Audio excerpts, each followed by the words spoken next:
My name is Lenka Hudakova. I come from Slovakia. I live in Denmark. I came to Denmark to study for my master's, which was rather experimental because it was culture communication and globalization with a specialization in market communication and consumption, which is something unique and interesting. So that's why I ended up here.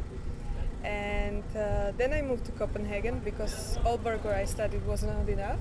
And already in Aalborg I got involved in some user-driven platforms using open source and combining garden technology, and this kind of opened my mind to how empowering it is to be actually do things. And I mean, like, the definition of hacking, which I learned, is just take anything, put it apart, and put it together for a different purpose. Like this thought that you can actually do things, and transparency and knowledge sharing. And then I came to Copenhagen, I met some other nice people, I went to open source days, and that's actually where I learned about Bitcoin and Tor and all these other technologies. So I think I have something for open culture, open education, open source. So I don't think I would ever end up working for a bank, but Bitcoin was some alternative in finances which I found interesting and worth trying. So I saw an just normal posting for an internship with Conify that was just a fresh new company, and I gave it a shot. And that's how I ended up there. I'm there since their early times, over 1.5 years, and now I'm doing PR manager there. So basically PR and marketing. Okay, so tell us a little bit about what happens at Coinify. What's the service about? Okay, so what Coinify is, it's actually a platform that combines payment processing on one, let's call it 2 feet. One feed is payment processing and another one is buy and sell platform. So businesses can accept Bitcoin and other blockchain or cryptocurrencies, and the other one is they can get hold of that without being to be miners, or easy way to buy or sell. So individuals can get hold of it and businesses can get hold of it. So we try to make the mainstreaming easier by enabling individuals to get hold of it and the businesses to accept it. But for businesses, it's often an issue to end up with Bitcoin or Litecoin or any other currency. So their preference is to actually convert it to their local currency. And in this way, we ease the adoption by making the step easier. So we basically pay out the businesses in local currencies, and we handle all the technical things, trying to make it as simple as possible for the businesses. Okay. And how quickly does that occur? You say, do you do that at the end of each day? We do it as fast as it goes, but if there's a bank transfer, you just have to make the order within 12 o'clock. So we try to do it as soon as possible, but probably on a daily basis. Sometimes if it's international account, that some things are not in our hands, but we try to do it as fast as possible. Are you seeing a lot of pickup of this service here in Copenhagen or Denmark in general? Actually, I think it was April 2015.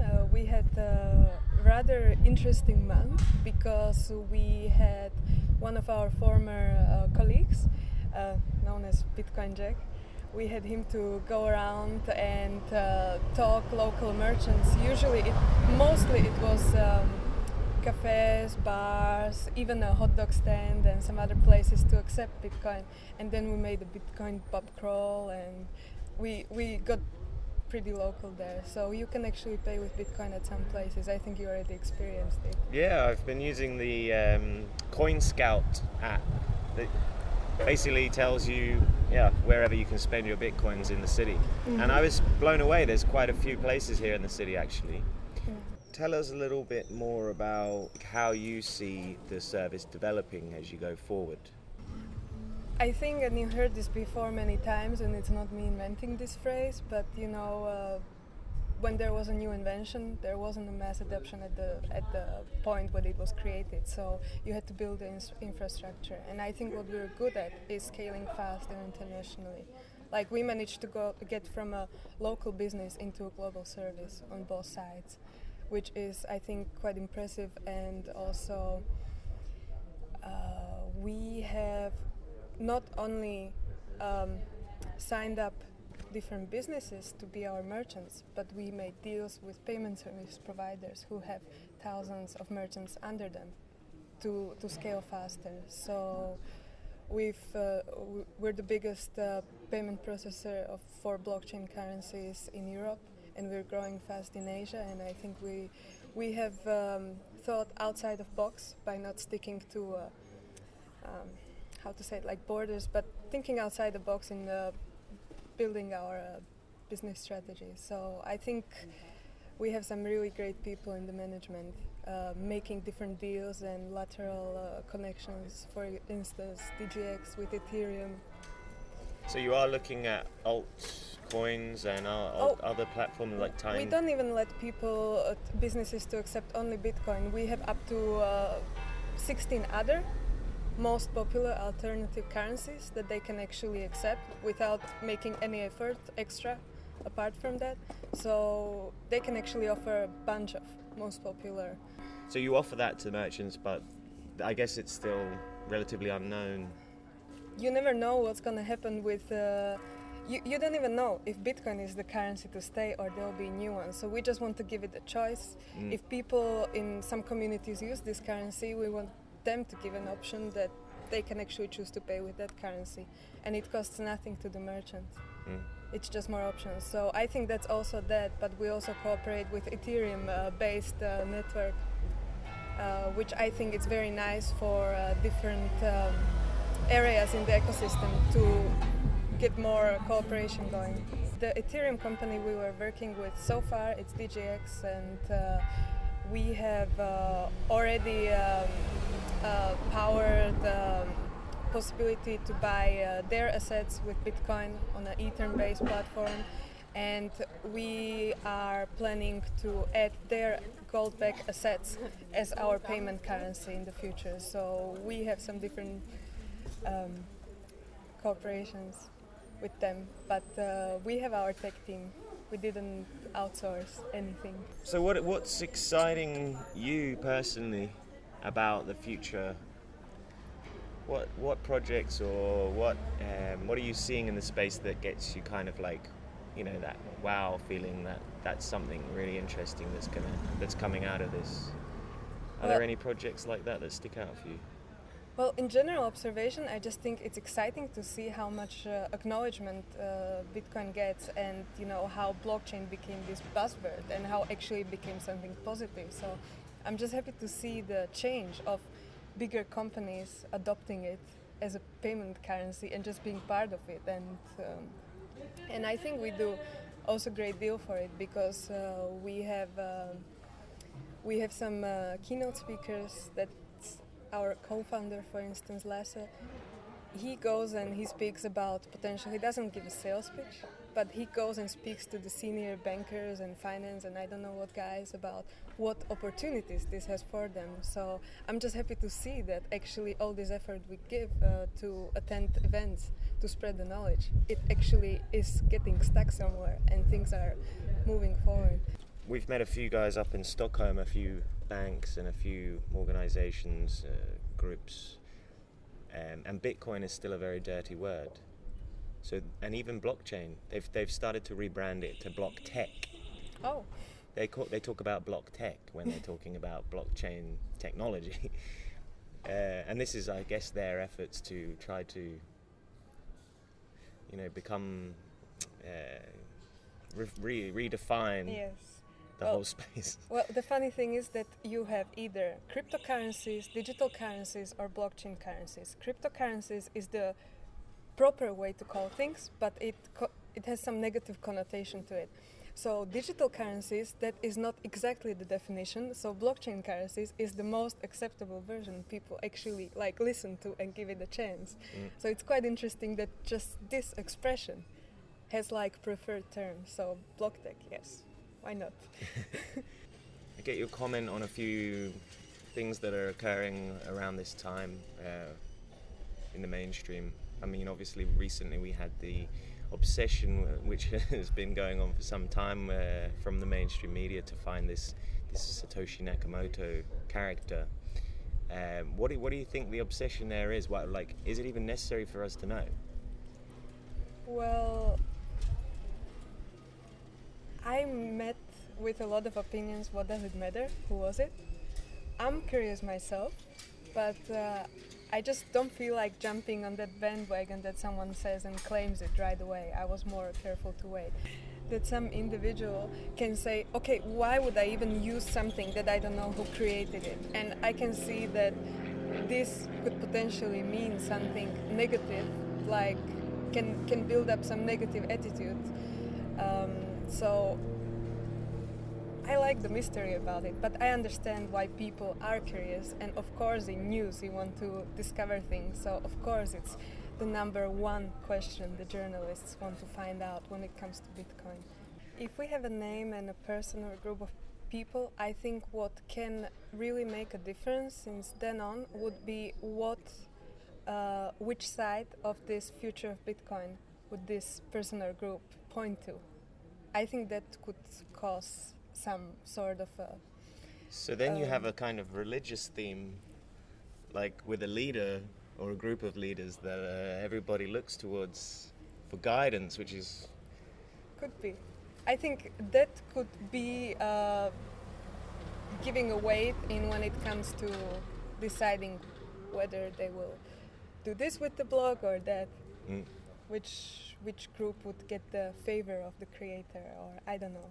But this is too much of a construction right now. The block reward halving coming up next month. I believe it's next month. What are your opinions around this? Because I mean, personally, I got into Bitcoin about 3.5 years ago or so. So I missed the last halving, or I just wasn't there deep enough to understand at that point. Same here. So this is new for me. I don't know about yourself. I never mind, and I don't want to claim that I understand everything when it comes to mining. I can see that there will be a different incentive for that, but I don't know. Maybe there are better machines to mine, and maybe they will compensate for it. I really don't know. I rather not predict anything here. No.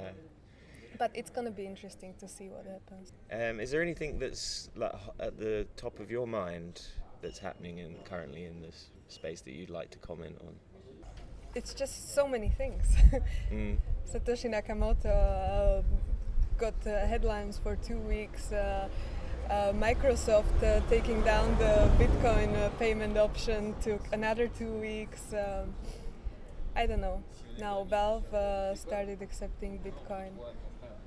I mean, it's our competitor, but I think it's nice that online gamers can now use Bitcoin for such thing that is else than drinks or food, or that. I'm just happy to see that it's spreading out and it actually gets acceptance. Also, the technology behind it. I'm just happy to see what's next, and I hope it will be only positive things, because as a PR person, I took this position in the Bitcoin ecosystem that I already before had a challenge I had to deal with, and that was and still to some extent is that there is this negative attitude to Bitcoin. You ask a stranger on the street about Bitcoin, oh, it's this illegal money. So, try to open your mind, try to understand it. You don't have to understand it exactly, but try to give it a chance, or be curious about it. And, there's many simplified explainer videos that try to show people that they don't have to understand the technicality of it, but they should get a sense of what it could mean, how it can change their lives, and think of the positive sides for a change. So I think my little mission is to open minds of the people who judge before they get to know. So, and that's what I'm actually passionate about, to actually take a challenge and turn it into something good. And I think Coinify, it was a new brand that we had to push out there, and it's just exciting to see that Coinify gets mentioned in Wired article, Business Insider, International Business Times, that we get calls and invites to many events, that they don't want us to miss this opportunity, that we got some awards, that we are ranked in the top 100 fintech by KPMG and H2 Venture, and then European Fintech Top 100. So it's like, and that's besides the banks and the classical institutions. So this is very exciting to see. Yeah, I can see a lot of things happening when I look back, and I'm really looking forward to what's coming ahead. And I hope that people will go from the negative to neutral to positive, and I think we're somewhere close to neutral, I hope. So it will be exciting to see what comes. Appreciate your time. Thank you for your time as well, and